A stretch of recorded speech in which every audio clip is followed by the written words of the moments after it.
Welcome back to Global Media Network, LLC. Our motto is, and always will be, educate, enlighten, entertain. PWR Network, Passion World Talk Radio, is a wholly owned subsidiary of GMN, LLC. And today our program is Lest We Forget, historical, and we're still talking about human trafficking. And Lisa Skinner will start us off with what she has found to add to the already numerous material she has previously found, followed by who's talking mainly about the U.S. and the multi-billion-dollar business of human trafficking. And then last but not least, Betsy Wurtzel will sum up Lisa's and mine presentation and make some comments. The call to action is, I want you to tell me if you've ever been approached by a trafficker or you've ever had any type of experience. I would like you to tell us how you feel if your son or your daughter or even your teen son or your teen daughter or a niece or a nephew has ever been approached. And to help you out, I contacted the educational department of the US of A that gives you a list of what you should look out for your children who are at school. So take it away, Lisa. Hi, everybody. Welcome back to Lest We Forget historical. So we started off our new series last week, and I brought and bring to you the history of slavery in the U.S. And so I'm going to pick up where I left off last week and continue on that topic. The slave rebellions that plantation and slave owners feared were not a false fear. There were several rebellions after 1776 that are worth mentioning, including Gabriel's Conspiracy, which took place in the year 1800, the LGBO Landing slave escape in 1803, the Chatham Manor Rebellion in 1805, the 1811 German Coast Uprising in 1811, George Boxley Rebellion in 1815, the Denmark Vesey's Conspiracy in 1822. You might have heard this one, Nat Turner's Slave Rebellion in 1831, the Black Seminole Slave Rebellion, that was with the Native Americans, from 1835 to 1838, the Armistead seizure in 1839, the Creole case in 1841, and the 1842 slave revolt in the Cherokee Nation, another one of the Native American slave revolts. And what I shared with you last week, and it was a surprise and news to me after doing my thorough research, is that slavery of the Native Americans was rampant. It wasn't only the African Americans that were shipped over here from Africa. And it turns out that they really did try to fight for their rights and revolt, but we all know through history how that turned out for them.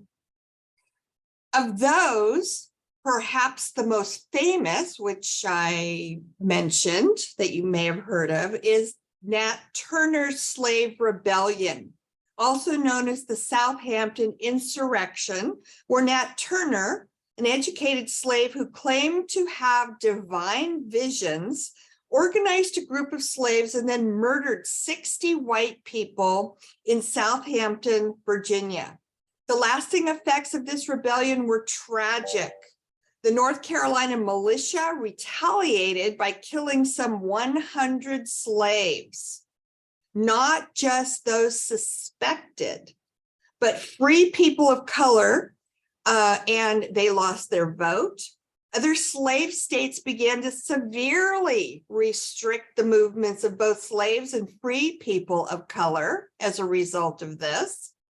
Among those laws included anti-literacy rules, which levied strong penalties on anyone who was suspected of educating slaves. So now we know what that was born out of, the fact that slaves were not allowed to learn to read or be taught to read or write. Led by free blacks such as Frederick Douglass, a free black man, and white abolitionists like Harriet Beecher Stowe, who wrote the famous book Uncle Tom's Cabin, which really had a lot to do with the onset of the Civil War. Their activism grew between 1830 and 1860. Not only were abolitionists actively petitioning in the North, but they were also moving to help fugitive slaves escape from the South through a collection of what they called safe houses. Figures such as Harriet Tubman and the Underground Railroad became a defining characteristic of pre-Civil War America, estimating that anywhere between 50,000 and 100,000 slaves successfully escaped to freedom. Yay. But with Western expansion continuing, the fragile balance of pro-slave and anti-slave states, much of the many tensions between the North and the South accelerated. The Missouri Compromise, which allowed Maine admittance as a free state, Missouri as a slave state, and all Western lands south of Missouri, southern line to be free, the balance was maintained. But in 1854, after the Mexican War and more land was added to the American territories, the Kansas-Nebraska Act reopened the question of slavery in the new lands. And the new state of Kansas, which was admitted into the Union and allowed to choose whether it wanted to be a slave state. So people in that state had the option. Created both a bloodbath of civil unrest, known as Bleeding Kansas. Just 6 years later, when Abraham Lincoln was elected president, 7 states, as we know, seceded from the United States of America, with 4 more to come, and named themselves the Confederate States of America. Does anybody remember which was the very first state to secede? Kind of started the whole entire Civil War.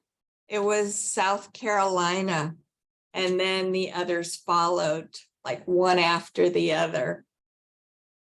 While Lincoln's abolitionist personal views were well known, it was with the idea of reuniting the American Union that caused him to move to war. On January 1st, 1863, Lincoln read an initial Emancipation Proclamation that named slaves within any state or designated part of a state in rebellion shall be thenceforward and forever free.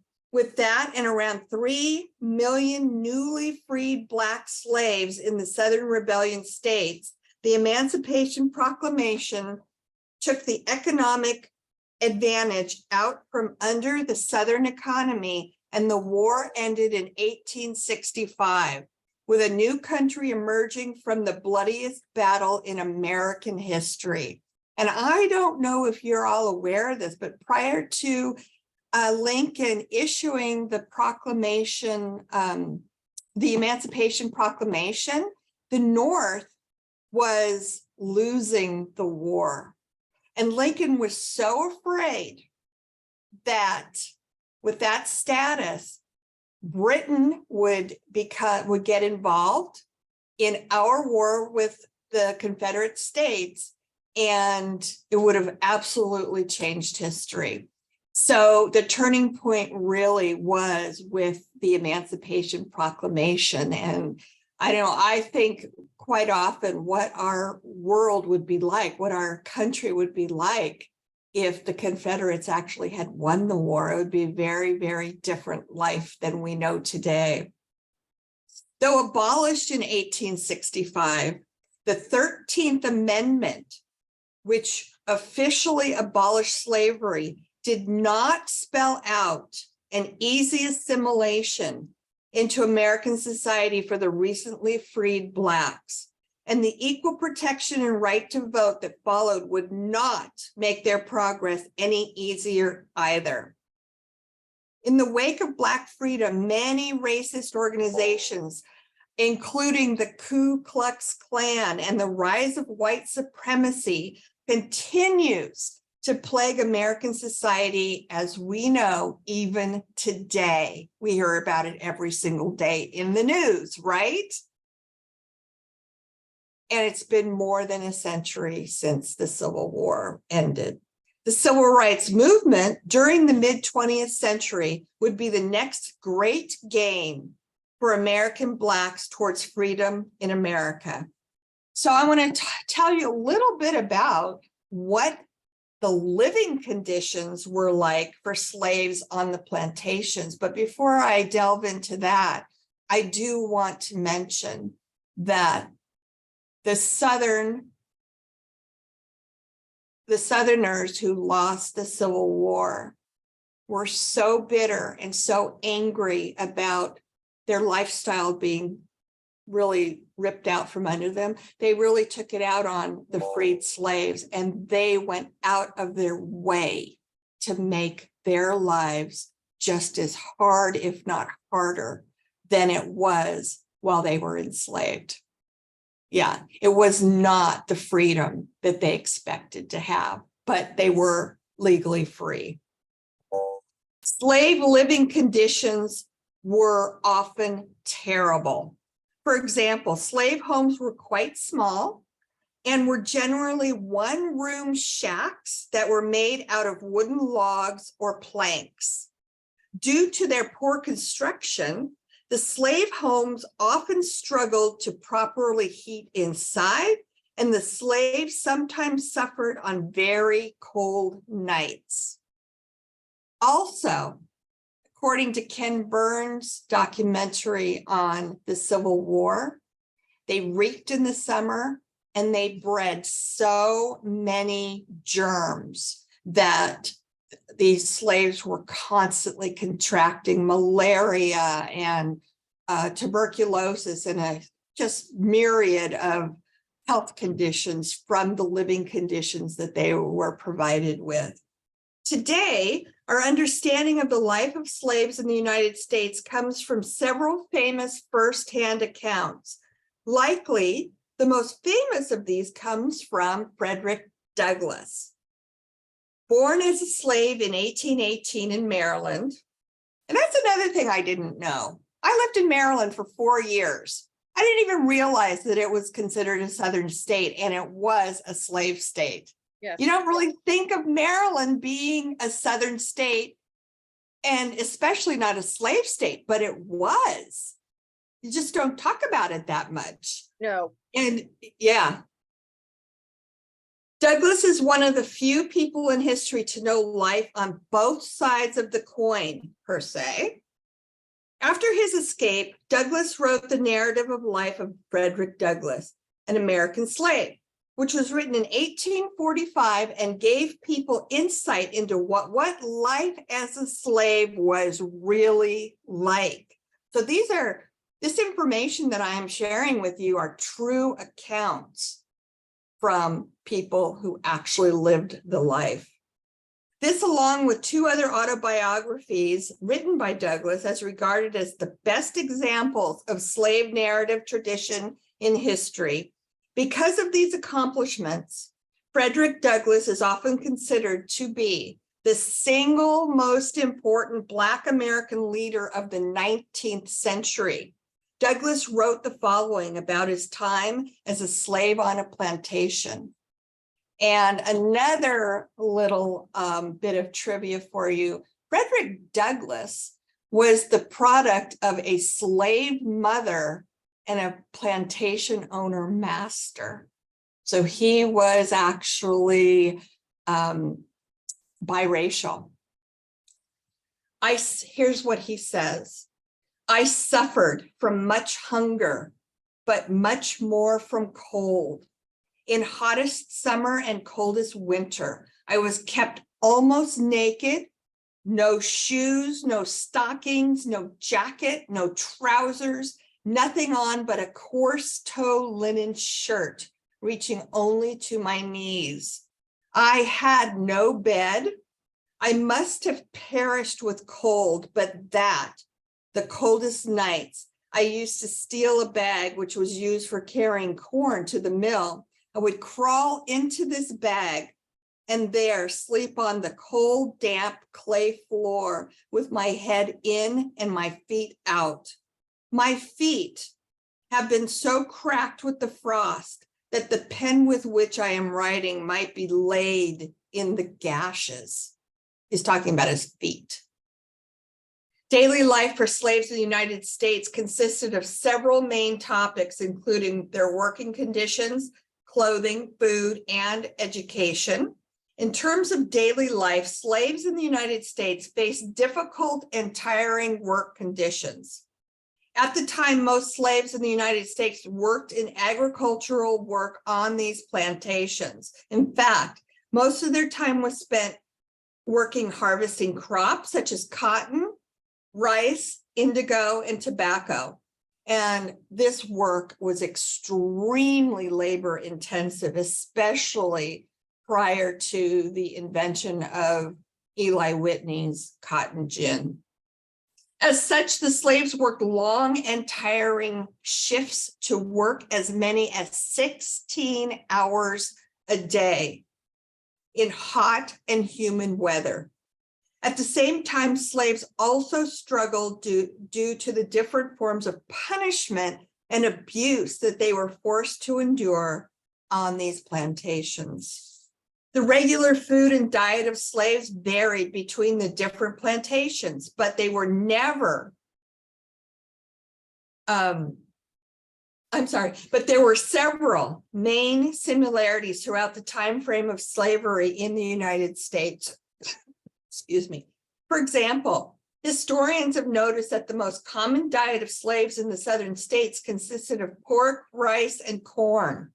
While this diet kept the slaves well fed, it denied them of a variety of nutrients. As such, slaves rarely differed from nutrient deficiencies, along with diseases that made them more prone to different types of illnesses.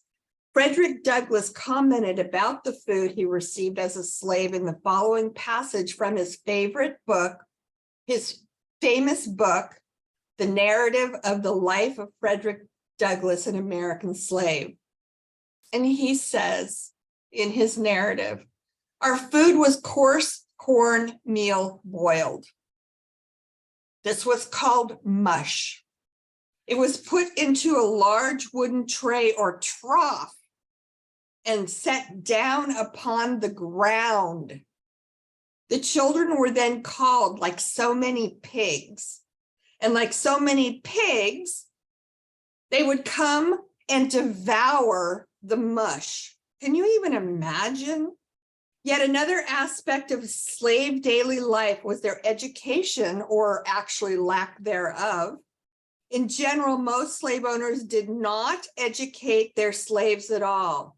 They did this for a variety of reasons. First of all, African slaves were looked at, and we talked about this before, as being inferior to whites. Thus, many slave owners believed that the slaves were incapable of learning. They thought of them as children. Second, slave owners were concerned about the potential for slave rebellion and did not want to help educate slaves.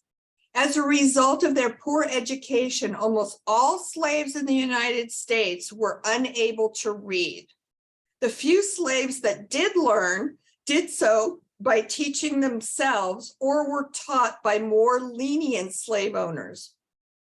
The final aspect of slave daily life was the enforcement of slave codes. Slave codes were the laws that set out rules for slaves in the United States.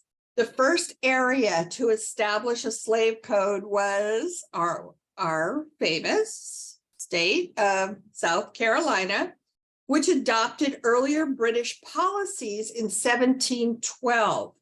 Other regions of the United States followed South Carolina's lead.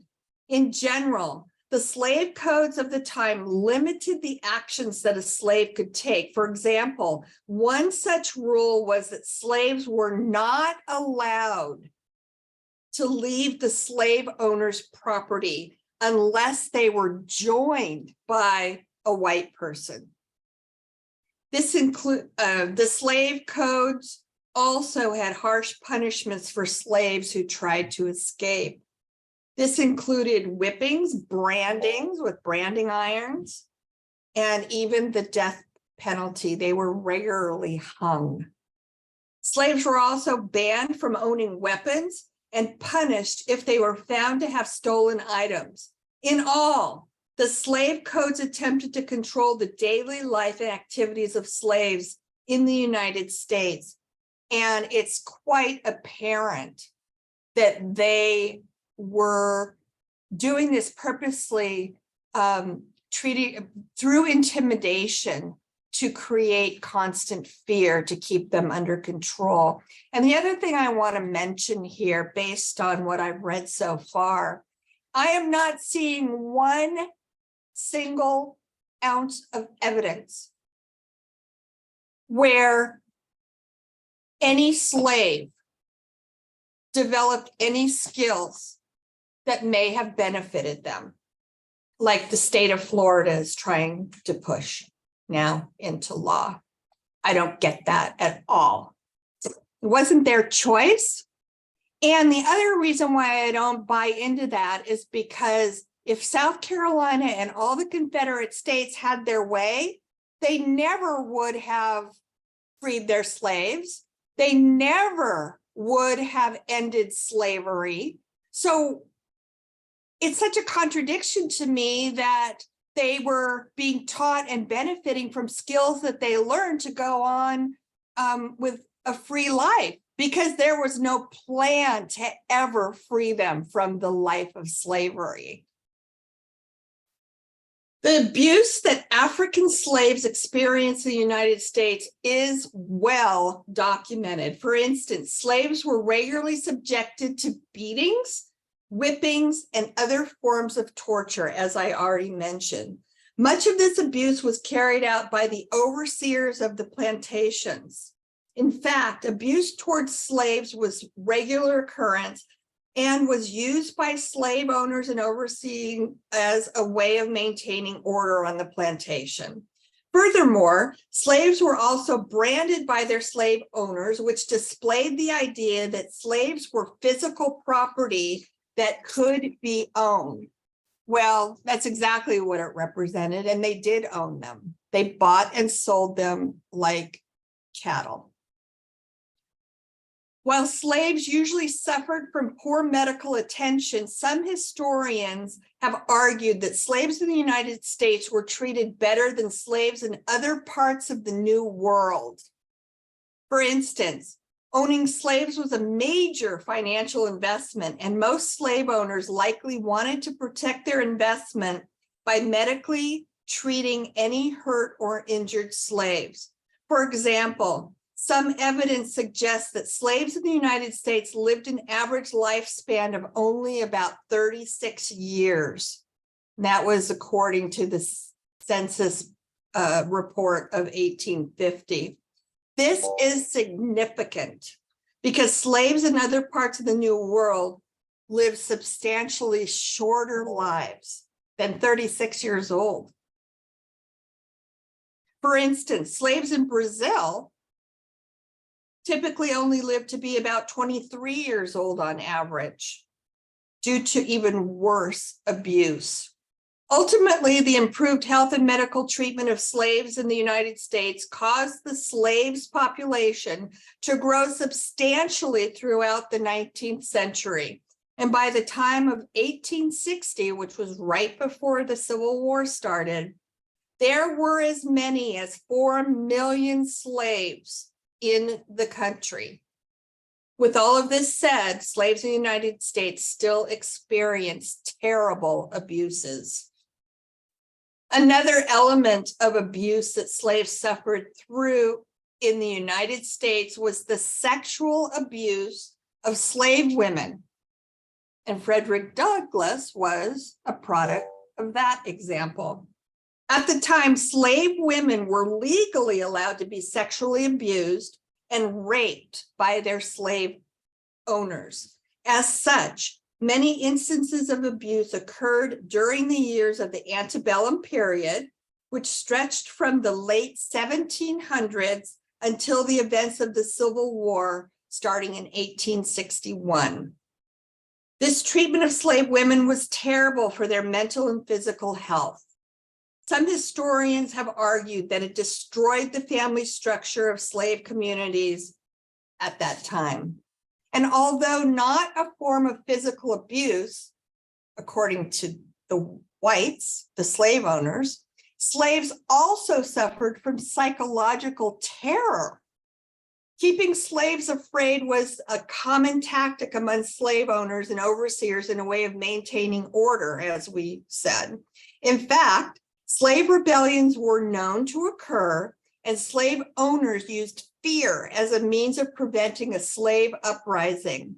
The slave owners and overseers did this in a few ways.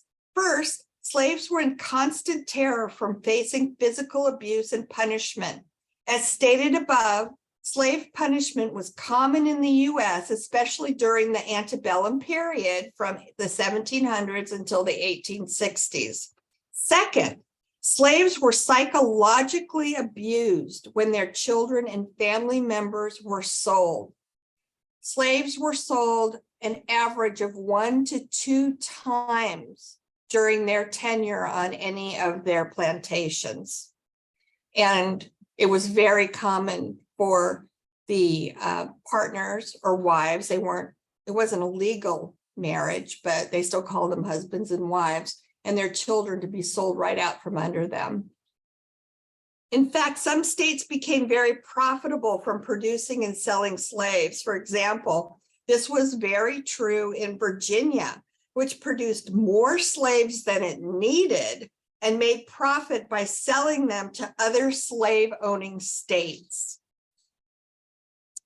And that's what I have for you today in terms of what a picture, a glimpse of what life was like for the slaves pre-Civil War and pre the Emancipation Proclamation. And a lot of those slaves joined the Union Army to help continue the fight for their freedom. To me, this information is just so chilling and so mind-boggling, but Lillian and Betsy are going to press fast forward and bring you up to date with human slavery as it exists today. And to be honest with you, what we have learned is it's not much different from what I just described to you pre-Civil War days, when people actually owned other people. So Lillian, take it away. Well, they actually still own it, but the United States cannot put themselves forward as the land of the free and the home of the brave. Because after the research I did today, what the United States really stands for is the home of how much money I can make out of this. And don't tell me I cannot continue in doing this, because it really is a good economic for our country. And a lot of it does, they describe the United States as a hub, but I describe the United States as a portal, the way people find portals and ghosts and letting up demons. Because what they do is that so much transactions of these children and women and men get passed through the United States. And the government, both federal, state, and local governments, are all aware of it. And they turn a blind eye because it is a multi-billion-dollar economy. So what did I find out? Not only do they turn a blind eye, but the prosecutors don't do anything at all. One of the first cases they brought up was Jeffrey Epstein, who apparently had a large network of human trafficking all over the world. And this gentleman, not only was not punished severely, he received 13 months in jail. And then he was allowed the privilege of leaving jail to go out to work 6 days a week without anybody, without one of those collars on his legs to track him, which is just incredible, considering the media coverage this gentleman got for slave trafficking, but nothing was done. And they say that the estimates for the US is between 240,000 to 325,000 people a day are trafficked. And the question they ask is, why doesn't anybody pay attention? And yet when the movie The Sound of Freedom came out, it misrepresented some information, and it was so extreme that even in California, where they had a bill that came up to increase punishment for these types of trafficking of children, the bill never got off the ground. They dismissed it. Even though everybody is watching the movie and saying, oh, that's terrible. How can we let this happen? How can our society prevent it? And yet in California, they had an opportunity to prevent it, and they couldn't get enough votes. Nobody wanted to stop the flow of money coming in, because the companies that are funding this are the very companies which are saying, oh, this is so terrible. We really need to do something about this. This is just awful. There's a story that the Orlando newspaper put out about a lady. They called her Doreen. And the name of a hurricane, Doreen, swept through her end of Florida and destroyed her home. And she was a single mom, and she had 2 kids, and they didn't have any place to live. So rather than take them into a shelter with her, she gave them to her husband's family to raise, and she went into a shelter. Story goes, one day a man approached her and promised her a good paying job, a good place to live, and insurance. And because she was desperate, she took his request seriously and said, yes, I'll go with you. What happened was 10, 15 miles away from where she started, she was put into a dilapidated house with 13 other people, and she was forced to work for under the minimum wage, which at that time was $7, in a hotel as a chambermaid, and also at a large theme park. Well, the only large theme parks down there is Walt Disney. and one that's put up by some of the studios. But nobody questioned it because these were agencies that were representing the traffickers. And the only reason why she escaped was that the police raided the joint. And that's the only reason why she escaped, and told her story to a reporter from the Orlando newspaper. That's pretty nasty. As I said before, trafficking is a multi-billion-dollar business. And they put it down to certain problems. The border from down south. So it's mostly Mexicans that come up, and it's the Mexicans, wealthy Mexicans, and the cartels that are in charge of the trafficking. Social media. They also have access to schools and colleges, the homeless, and kids running away from home. So let's still take a closer look. When they went in to do some research on this, and this is from the Daily Signal, and it's a newspaper article, they talked about 3 kids. One was 11 years old, and her own parents sold her for drugs. There was a 14-year-old. She met an older man. He promised her a better job, a good family to take care of. Didn't work out either.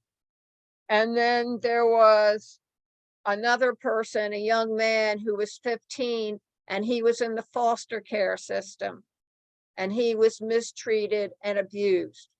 So he went out and lived on the streets, and he was approached while he lived on the streets, and he was trafficked and sold. So they say that on an average, children by the age of 14 enters into the United States involved in the sex trade.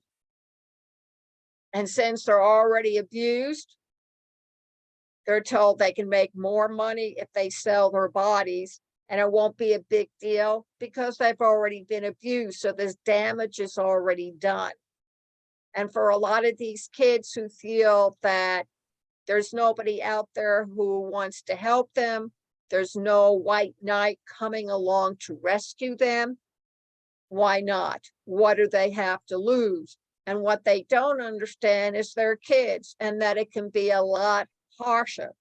Most of the time, these kids are put into slave conditions, where at night their feet are enclosed in metal rings and they're bolted by chains to either the walls, or they'll loop through a hole that's in the wall and the chain is looped that way, and they can't go anywhere. And they're usually given bread and, yes, a little bit of water, and for their sanitary needs are given a bucket. And that's it, folks. Imagine your child being treated that way. I bet you can't. I bet that's the kind of story you tell your children around a campfire, maybe as something to scare them. Or maybe tell your child, well, it may be bad here, but it's a lot worse out in the streets. Listen to this. A lot of the kids who wind up in trafficking are sold by their own parents, by relatives, even by friends, whether it's for drugs, whether it's because they need some cigarette money, or sometimes it's alcohol. Then they have a scheme called rent a child, where a predator will take a child and they'll rent him out for sex. They expect that child to perform 6 or 7 times at the rate of $99. Sometimes it's more, because the people who are renting these children want to make a lot of money. These children never see the money that their pimp or their perpetrator is paid for their services. Some kids are forced to have sex 20 times a day, 6 days a week. Sound like the slavery that Lisa Skinner was talking about? Because that's exactly what it is. Most of the time, these sex acts are done in hotels, motels, or they're found on websites, or they're found in truck stops, and also in adult bookstores. A lot of the trade comes from Mexico and the Philippines, and it's about 500,000 people, children, who are brought and sold across the border, Mexico and the Philippines. So the next time you go see the Philippines, because it's on your bucket list, and you see those little 9, 10, and 11-year-old girls turning tricks, that's because they're part of the traffic trade, and their parents sold the girls off because they needed the money for groceries. So the next time your husband tells you he's going out with a night with the boys and you're overseas in the Philippines, remember your husband or boyfriend might be contributing to the sex trade, because over there, it's not considered rape to have sex with a 9-year-old child. It's considered business as usual. These predators also use websites to pick up their prey. And there's a certain type of child that they look for on these websites.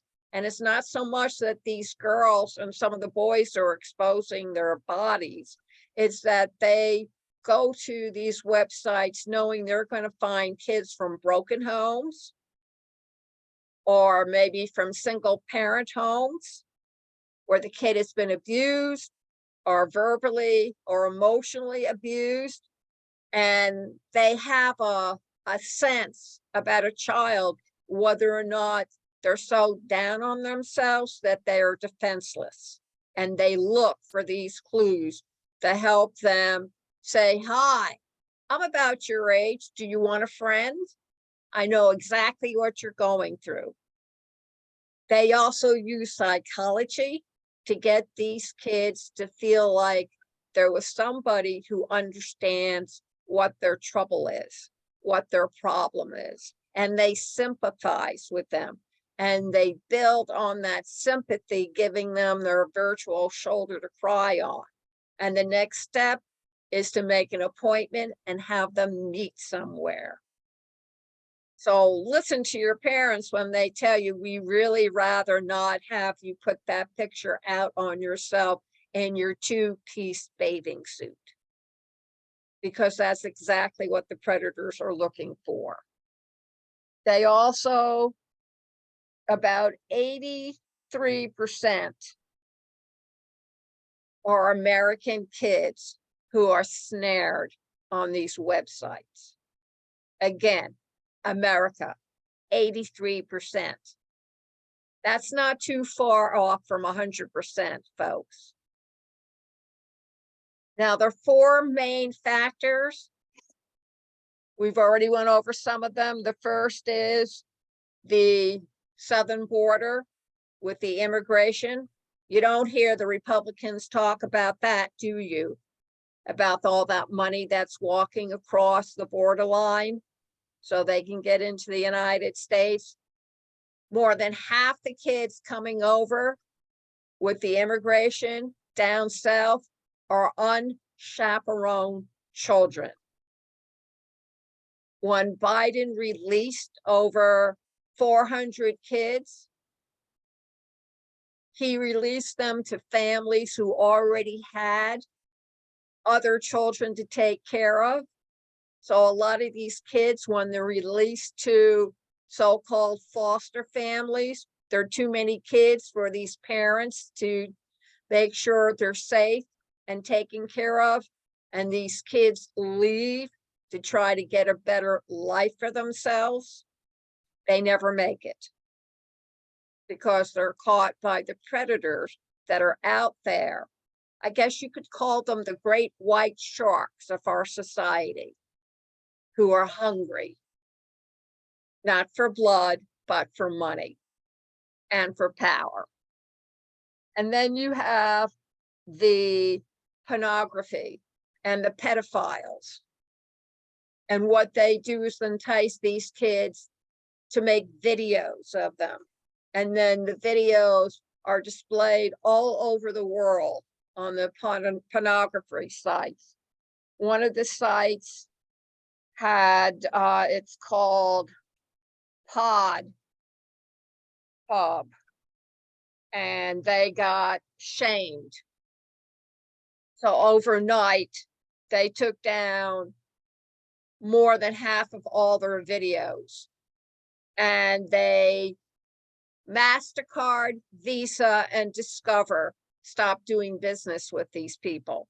But they needed to be shamed first publicly over social media before the giants of the credit card companies decided that they weren't going to accept charges anymore on this site for underage sex. In case you're wondering how far this corruption has gone, we're talking about the three major credit card companies of the United States. Discover, which started out with Sears and Roebuck's company. Visa, everywhere you want to be, I bet. And Visa. Think about that too. Anybody can use a credit card for anything. These kids are bought and sold on the open market. Gee, that sounds just like slavery, what Lisa Skinner defined as slavery, doesn't it? And we're not even at a war. I guess we are, but nobody looks at it as a war. You could say it's a war for good versus evil, or slavery versus non-slavery, only talking about sex and flesh, which are always big winners. Yes. I went and looked up the Office of Elementary and Secondary Education. And they have a fact sheet for schools that I wanted to include because I think it's important. And the first thing they do is define what human trafficking is. And they say that human trafficking is a serious federal crime with penalties up to imprisonment for life. And that federal law defines severe forms of trafficking in persons as A, sex trafficking, in which a commercial sex act is induced by force, fraud, or coercion, or in which the person induced to perform such act has not become 18 years of age. It's also considered the recruitment, harboring, transportation, provision, or obtaining a person for labor or services through the use of subjection to involuntary servitude, peonage, debt bondage, or slavery. And of course, the question is, what part of that sentence didn't you understand? That's the same definition that Lisa Skinner gave for slavery with the African Americans here in the United States. Then they asked, what is the extent of human trafficking in the United States? And they go on to say an unknown number of US citizens and legal residents are trafficked within the country for sexual servitude and forced labor. Contrary to a common assumption, human trafficking is not just a problem in other countries. Cases of human trafficking have been reported in all 50 states, Washington, D.C., and the U.S. territories. Victims of human trafficking can be children or adult, U.S. citizens or foreign nationals, male or female, and I suspect also the transgender. So you can find examples of child trafficking commercial sex, stripping, pornography, forced begging. And one of the best ways to help combat human trafficking is to raise awareness and learn more about how to identify victims. And you can go over to the website, and they also gives you additional resources that you can go to that we will list for you in the blog in case you want to find out more about human trafficking. And I think that you need to go and take a look of what's offered, because according to them, a lot of the human trafficking victims are taken straight from school. All those kids that disappear, that are nabbed as they leave elementary school, those are the kids who are concerned. Betsy, any thoughts? Wow. Thank you, Lillian and Lisa. That's a lot of information that just sends chills down my spine. But thank you, everyone, for joining us. As I was listening, and I did watch 2 documentaries last night about breeding with the slaves, the women, and how they made men go impregnate as many women as possible, and how they wanted these women to have as many children as possible. And as Lisa discussed about the diseases that were going on, they had, complications. These children were sold as young as 2 years old. This is such a sad, heartbreaking part of American history that we do need to discuss. I was never heard of breeding farms ever. I just found out last night, and I'm 65 years old. You learn every day. I was heartbroken, and they wanted more slaves. And as Lisa was talking about the cotton gin, they needed more slaves to work the cotton, to pick at the cotton. And the slaves were not fed very well. And as Lisa was discussing about the food, the lack thereof, and the sanitary conditions, I couldn't help but think about the Holocaust conditions.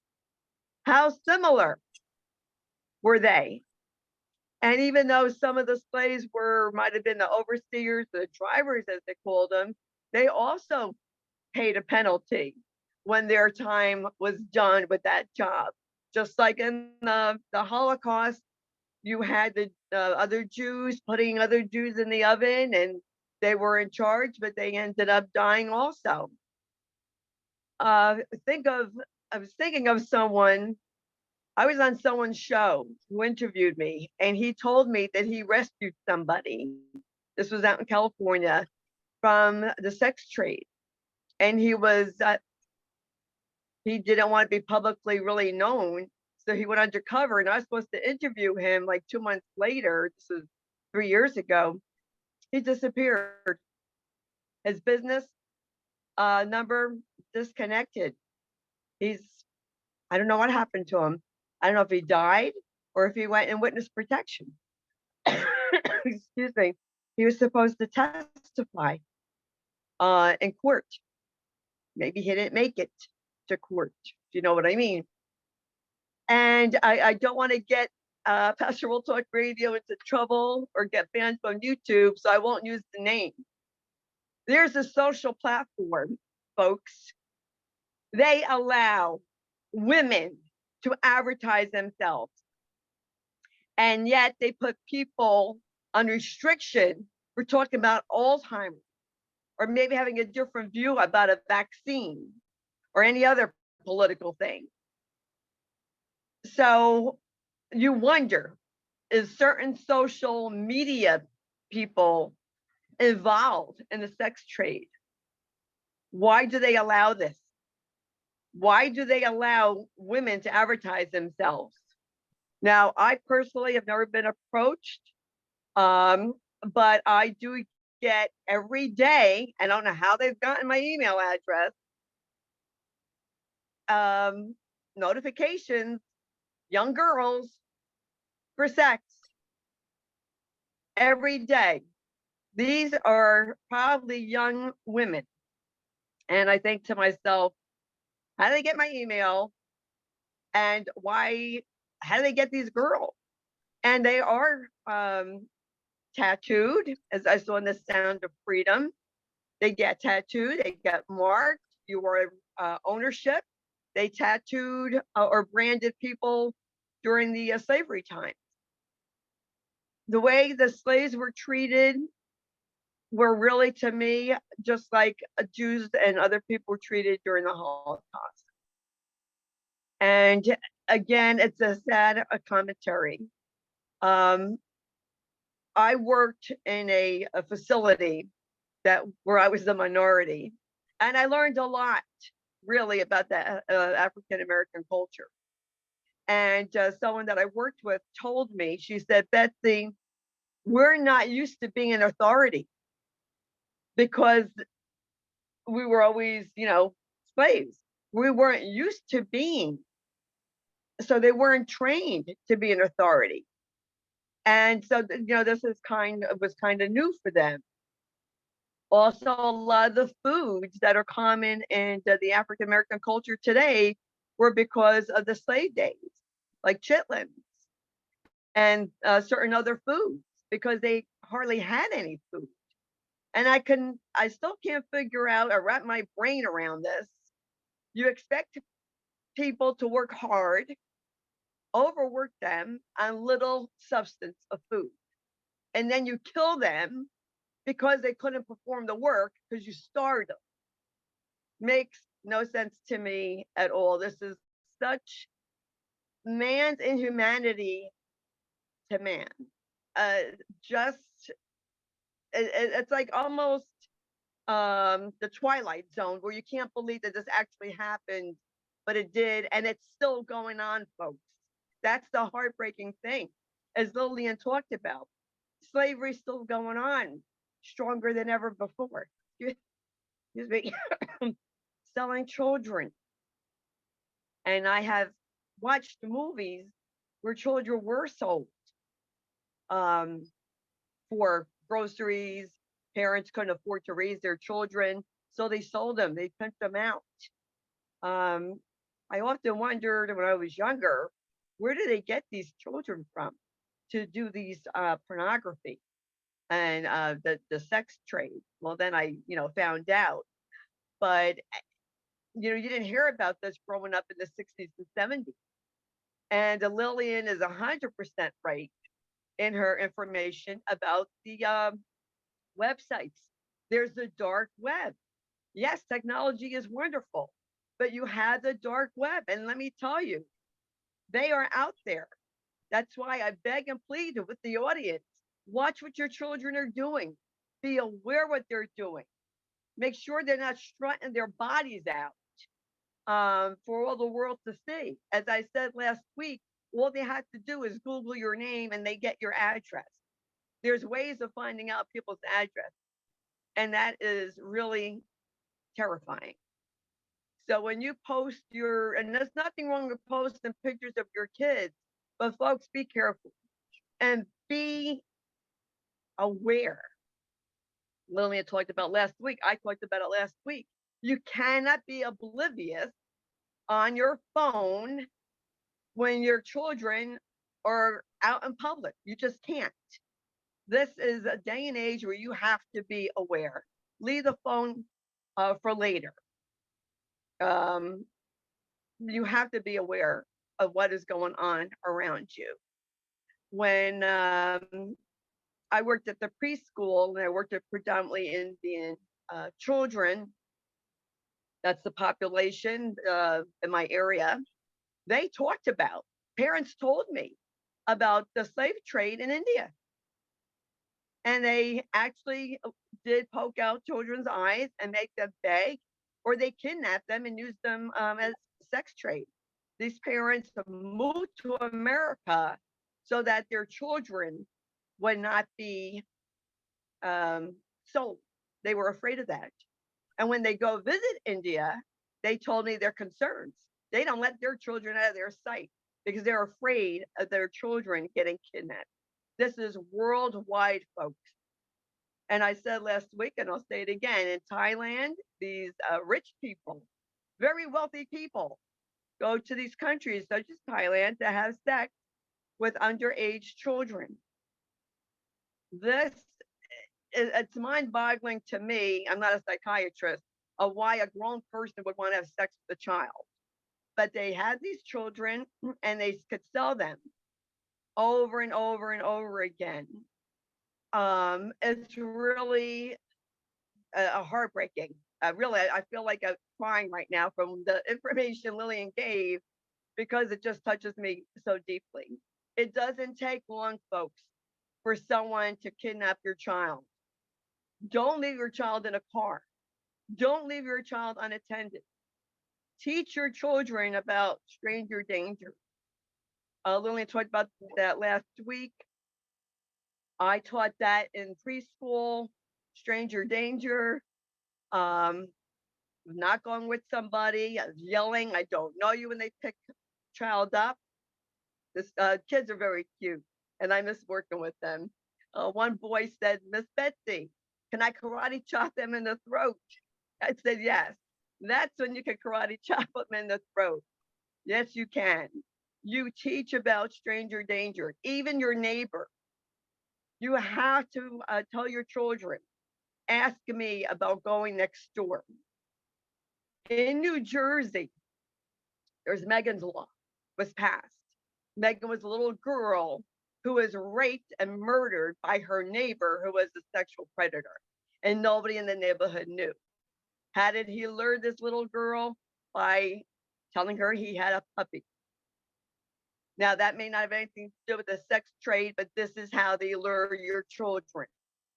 So even I told my kids, even if you go to a neighbor's house, you have to ask your parent, your nanny, who's ever watching, permission. Let them know. I grew up in the 60s and 70s. I was told about certain things about stranger danger. Never did I think about being sold. Never crossed my mind. And this is happening more and more. And not just children, teenagers, but even, women in their 20s and 30s.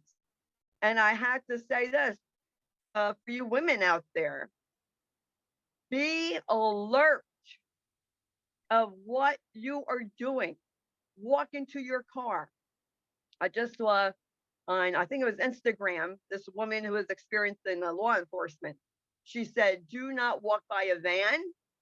Do not walk by cars. If you see anything suspicious, do not go near there. Be alert. I know a lot of people jog, a lot of people walk with their earbuds. I would not recommend that. You want to hear what's going on around you. Women with long hair and a ponytail, they could grab your hair. I did see that on the safety video. The predators look for people who are not aware, especially women.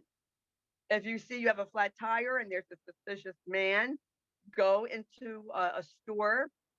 You have AAA, call them, call towing service. If you see anybody suspicious, do not go near them. Follow your instinct. You have an instinct for a purpose. And if it's saying the area is not safe, trust it. Go back into the store. I've done that many times. And I was with Josh, and I have gone back into a store if I didn't like who was coming out with me. I learned to follow my instincts. And you have to be aware. Have your keys ready. Don't be on the phone. Have your keys ready and look around your car. Look at your environment. If you see someone in the car, look at them. Let them know you see them, because it doesn't take long for someone to grab you and throw you in the trunk. And if I may, Lillian, I want to go over like a little safety. If you find yourself thrown in a trunk of a car, punch out a light, rip wires if you can. If someone throws you in the front of the car, cause an accident, step on their feet, step on the brakes, step on the gas, do something. If they're not moving too fast, see if you can get out of the car. You do not want to go from point A to point B. Me personally, I'd rather someone find my body right there. If they want your keys, throw the keys, your wallet, and you run the other way. Of course, you have to have your wits about you. But these are just things that I hope will keep you safe, because predators prey on the prey. And that was a great analogy you gave, Lillian, of the great white sharks, because these predators are sharks. They look for their prey. They look for weak people. They prey on weak people. And they use people's vulnerable abilities, their weak spot, against them. And that's what I had to say today, folks. Thanks again for listening. Please be vigilant. Please get involved. Please learn about what's going on in the world. Protect your children. They are our valuable resources. And you would feel quite guilty if you were oblivious and your child disappeared. Think about that. How would you feel? Thank you. Our call to action is to please text us or send us an email saying, I listen to your program. I like it. I don't like it. I want to hear more. And jot down what you want to hear more. This program is for you, ladies and gentlemen. I mean, Lisa, Betsy, and I, we know how to do research on Google and find the information, and we love sharing it with you. But we also want to make a difference in your life, in your family's life, in your kids' life. Now, I know that when my son was around 9 years old and he was standing at the bus stop, some guy approached him in a group of the kids he was with a knife. He had been watching football all his short life, so he asked a friend to hold his book bag, and then he ran towards the guy and tackled him. And a neighbor saw him, and somebody in a car saw him tackle this big guy. The cop came out, and he couldn't stop praising Ben for taking immediate action. But I'm not saying every kids have their wits about them. I mean, my son, since I was a single parent, he had to grow up very quickly. And I made sure he knew how to defend himself and to do what he needed to do. And this was back in the 70s. Not everybody was being a hippie during the 70s. So he learned, and this was down in Houston, Texas, which was considered a wide open port city because all the big container ships would come in. So you can reach me at pwrnetworkllc@gmail.com, and you can text me at 484-364-1032. Betsy, where can they reach you to tell you? Sloan, SLOAN, Betsy, BETSY 31@gmail.com. Great. And Lisa, where can I find you at? Dementia Whisperer 1, the number 1, @gmail.com. Thank you. And we have an update on Lisa Skinner's webinar that is being now going to be airing in October, because both Lisa and I have a lot of things on our plate at the moment, and September is coming too soon. So we will be sending out announcements within the next week to let you know about the upcoming seminar about caregiving and working with your loved one who has Alzheimer's. You have anything to add to that, Lisa? No, I want to thank everybody for taking their valuable time and listening to this. I'll tell you, kind of along the same lines as Betsy, and I'm sure you too, Lillian, my head is absolutely spinning right now, and I'm blown away at all the information and the things I learned. I feel like I've been living my life with my head in the sand, because a lot of this information I wasn't aware of. And I don't live on, an isolated island. So it's really scary to think that these things are so prevalent today, but I don't think there's any doubt, especially now, after learning what I've learned today, that this is the real world.